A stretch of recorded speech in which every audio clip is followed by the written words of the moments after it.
All right, Shalom. First and foremost, giving all praise, glory, and honor that's due to Yahweh, Bahashem, Yahweh Shai, Bahashem, Rachah HaKodash, double honor to the elders and apostles at Great Millstone who rule well. Peace and blessing to the 144,000 and the hopeful elect. Shalom, Barakathum. The title of this lesson is The Most High Always Wins. All right, the Most High always wins. I'm going to start in the book of Acts. All right, go to chapter 9. All right, and then I'm going to start at verse 3. It says, and as he journeyed, he came near Damascus, speaking about later who became the Apostle Paul. All right, it says, and suddenly there shined round about him a light from heaven, and he fell to the earth and heard a voice saying unto him, Saul, Saul, why persecutest thou me? And he said, who art thou, Lord? And the Lord said, I am Yahushai, whom thou persecutest. It is hard for thee to kick against the pricks. All right, now that's the main point in that precept that I wanted to bring out, because essentially what you have is this idea going on in the earth that you have some degree of autonomy, you know, and really this can kind of, you know, you can talk all day about this, because this can go down the path of free will. I mean, it essentially is, you know, the topic of free will, but, you know, I want to further hone down on the fact that you're going to lose if you go against Yahweh Bashim Yahweh Shai, man. You're going to lose, okay? And so what it's really going to boil down to, and the more I think about it, it really just boils down to incredulity. You know, they really don't believe the Most High is who he says he is. Because if you really truly believed that he's the Most High, he's everywhere, he's omnipotent, he's omniscient, all right, he's omnipresent, then there's no way, there's no conceivable way you in your right mind will go against him, okay?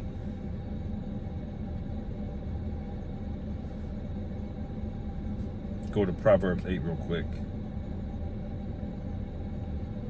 But he that, Proverbs 8 and 36, it says, but he that sinneth against me wrongeth his own soul. All right, so, you know, it really doesn't matter. That's why Paul said, you know, does your unbelief make the Most High of none effect? No, it doesn't, man. So whether or not you believe or not, it doesn't matter, man. A sin is a sin, whether you believe in the Bible or not, or whether you believe the Most High is real, whether you're an atheist or whatever you are, you're gonna find out. We're coming into a time where the spooky season is getting ready to happen, and Lord willing, I'll do a lesson on that shortly. You know, where the Lord is going to show his face again. Because see, that's what's gotten this world so built up in pride. The Lord has basically hid his face from the earth. You haven't seen the miracles. You haven't seen, you know, where you see chariots, okay, but it's not enough to convince people. They can always speculate, oh, it's this, oh, it's that. You know, Esau's always looking out into the heavens trying to attribute things. Esau's got an answer for everything, and that's why it's written several times about the wisdom of this place and how it's going to be confounded. Okay. Anyway, going back to Proverbs 8 and 36, but he that sinneth against me wrongeth his own soul. All they that hate me love death. Okay. So there is no way to get around this, you know. And you know, part of the inspiration when I thought about a lesson the elder Manat Zakba did recently about this woman who was you know running her mouth on Instagram, or maybe it was TikTok, about like, why would you serve a God that tells you to do what he wants to do on his time and this time, and then you can't do nothing? Why would you do that? Like, she was speaking as if she had a choice, but you don't really have a choice. You don't have a choice. And this is something that it's a very effeminate way of thinking, man. Okay, it's the same. Women think along the lines of Wisdom of Solomon, the 2nd chapter. Okay, I may read a little bit of it here, but I don't want to make this too long. where you can just, everything is just live in the moment, just do whatever you want. Why not? The why not kind of attitude, the do is I will. Okay, and that's the complete inverse. When Aleister Crowley came up with that, what all he did, he wasn't creative with that. All he did was take what the Most High told you to do the right way, and he just did the complete inverse of it. It's a perversion. All right, that's why it's satanic. Because what is Satan? He's the adversary. He's the opponent of life. That's his job. Is to cause as many people to go off as possible, man. But he does it to the degree that the Most High tells him to. And if the Most High says one man is protected, then he's protected. If the Most High said that man is not protected, you can have him, then guess what? Satan's going to get him. Okay? You can read about that, the counsel that Satan has with the Most High in heaven. And so that alone should tell you that this whole paradigm of good versus evil isn't really a thing. Good isn't versus evil. Okay, good is just the other side of the coin, but it's the same coin, man. And the Most High controls it, man. He decides if it's going to land on heads or tails. See, the Most High isn't subject to probability and chance, you know. And this concept, people have a hard time wrapping their mind around it because they're small-minded and they're proud, you know. Pride, no matter how intelligent you are, pride will severely inhibit your ability to think logically and rationally, because any rational human being would say, okay, he's the Most High. Like, make that make sense, how going against him is a good idea. Okay? The idea that the fact that you even thought about going against him wasn't even your idea. Now, that should mess your mind up. Okay? You don't even have the capacity to think about going against the Most High unless he sanctions it. If the Most High wants you to be a robot, obedient servant, then guess what? That's what your ass is. Okay? This back and forth, man. You know, and so that's the spirit that's in America. That's the spirit that's in Babylon the Great. That's the spirit that Eve got deceived with by Satan in the garden. Yeah, you got autonomy. You got free will. Ain't nothing gonna happen to you. Yeah, the Most High is powerful, but there's still a chance that this could happen and that could happen. And before you know it, he's gaslit you into your own destruction. Okay, he's gaslit you into thinking like here you are, you're a 10-year-old getting into the ring with Mike Tyson at 21. And he's like, yeah, you could win that fight. You know, it's possible, you know. He's gaslit you, man, knowing that if you go against this, it's going to lead to your destruction, man. All right?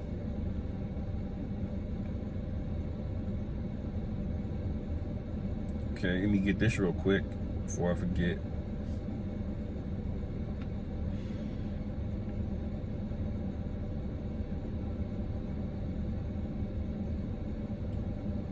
Proverbs 20:24, a man's goings are of the Lord Yahweh.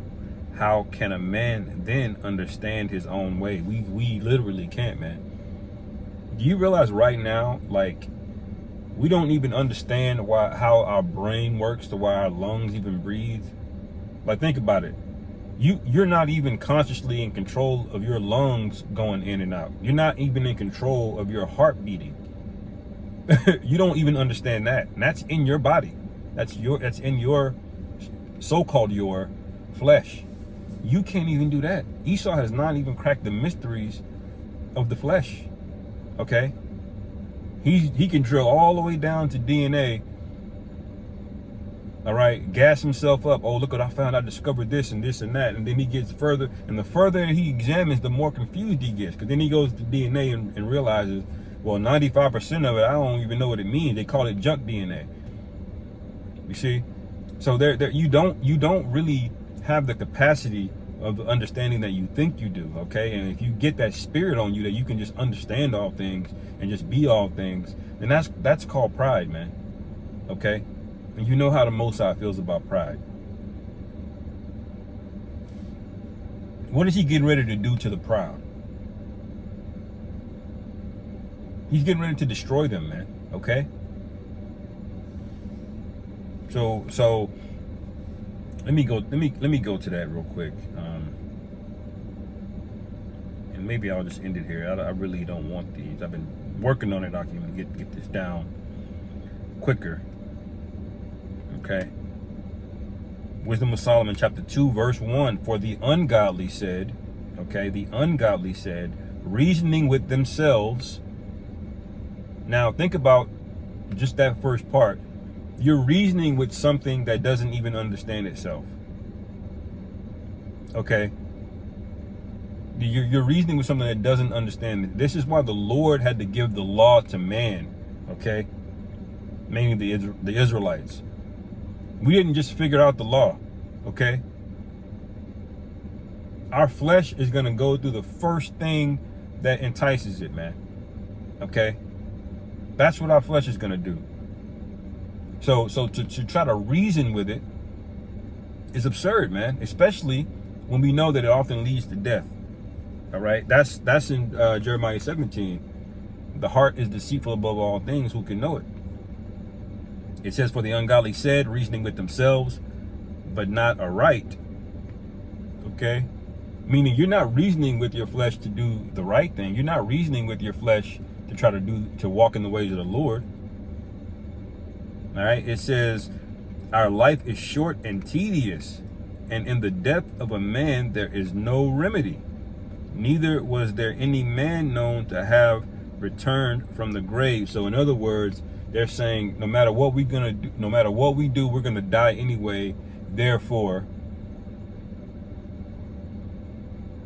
you see, and this goes into something called nihilism, where basically nihilism says, you know, essentially everything is pointless, everything is meaningless, you know. And people think King Solomon was when they read Ecclesiastes and he said, vanity of vanity, it's all vexation of spirit, it's all vanity. They thought that King Solomon was being a nihilist, but he wasn't. He didn't say all things were meaningless. You know, he said our will, our will and what we put our hand to do is vain. Okay? So we need Yahweh Bashim Yahweh Shai, man, is the point. Okay? But they said, going back to verse 1, it says, and in the death of a man there is no remedy, neither was there any man known to have returned from the grave. Now, when you look and you read in the New Testament, you see that that's not the case. Men did return from the grave, but did they do it of themselves? No. Spiritual power had to be involved, man. And how do you get spiritual power? By being rebellious? Or do you need another source of power, man? Do you need to lean on something greater than you? See, these people, their God is their belly. You know? That's why they draw these conclusions. Well, why not? Live in the moment. Carpe diem. YOLO. All right? But I'm telling you right now, the Most High is going to get his way You cannot resist the will of the Most High, man. Okay? And I could read this whole chapter. But I may read a few more verses. Let me see here, one second.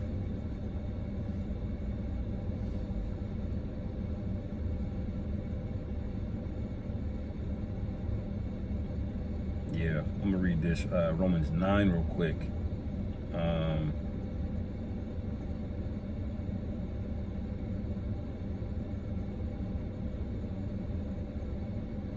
Yeah, I'm gonna read this and end it. Romans 9, starting at verse 14. What shall we say then? Is there unrighteousness with the Most High? With our power? Power forbid. For he saith to Moses, I will have mercy on whom I will have mercy, and I will have compassion on whom I will have compassion. And you Your feeble-minded brain can't, you don't understand, you don't even understand your life, man. You don't even know what's going to happen next week. Okay? You don't even know if you're going to wake up tomorrow. And you trying to counsel the Most High or tell him what he should and shouldn't do. You have no idea what's going on, man. And you're trying to tell the Most High, well, you should be compassionate with me for that. You know? And brothers, we know y'all see the same behavior with women. You know, you meet a woman and then she has a history. And you're like, oh, I ain't trying to deal with that. And they feel entitled, like you should just be compassionate to them. Like they feel entitled to it. You know? It's the same spirit, the same demon. Okay? Verse 16, so then it is not of him that willeth, nor of him that runneth, but of the power that showeth mercy. Okay? So your will doesn't supersede the Most High's will. Okay? Do you know what that means? That means you do not have free will. Free is a binary term. You're either free or you're not free. Okay? There is no in-between of freedom. Are you free or are you not free? The answer is no, we're not free. We belong to the Most High. We are a possession. So all you women that get a problem when a man tells you that you're a possession, you're out of fucking order, man. Every man has to serve, man. Even King David was regarded as what? A servant. The king. So you have no idea, you calling yourself a queen, a king. Y'all have no idea what these terms really mean, man. You don't know them. You don't understand the merit of them. But the Most High is going to show you, man. And one day he's going to show your ass. All of this knowledge, you're going to get you're going to get a heavy dose of it in one day, man. All right? Like them old Tom and Jerry cartoons where you had the castor oil and he didn't want to take that shit, was bitter. And they took the spoon, he forced it down. You're going to get this understanding forced down your throat because you refuse to take it and measure now. And it says, verse 17, for the scripture saith unto Pharaoh, even for this same purpose have I raised thee up, that I might show my power in thee, and that my name might be declared throughout all the earth. So the Lord had us do miracles so he can be glorified, not you. Didn't the Lord rebuke Moses because he stopped calling the name of the Lord when he was smiting the stone, I believe, to get the water out of the stone? You know, Moses got lazy. You know, stop giving the Lord Yahweh Ba'Shem Yahweh Shai credit. And the Lord got wroth with Moses. Okay? Wroth means he got very angry with him, man. All right?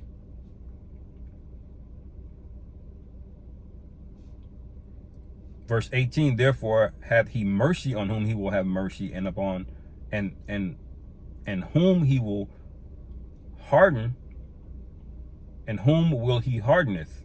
Salakia. I'll read that again. Verse 18, therefore hath he mercy on whom he will have mercy, and whom he hardeneth. Okay. Verse 19, thou wilt say then unto me, why doeth he yet find fault? For who hath resisted his will? And that was really the main point. Nobody has ever resisted the will of the Heavenly Father, man. If you so-called got rebellious and went against the Lord, it's because the Lord gave you the capacity to do it in the first place, man. You think Nimrod, when he was leading his rebellion against the Most High, that it was of him that he was able to do that? The Lord could have baked that nigga, man. Okay? If he wanted to. But the Lord has a story and a script written out. And because you have certain capacities at certain times to do certain things, you think that you got unfettered a will and an ability to do things. You don't, man. All right? This is why prophecy is important. This is why obedience is important. This is why humility is important. The fruit of the Spirit is important. All right? Damn, I went double the amount of time I wanted to go. That's okay. That's okay. The message the message was said. Lord willing, this is edifying. Call halal Yahweh Ba'Hashem Yahweh Shai Ba'Hashem Racha HaKodash Shalom Kwam Yasharallah.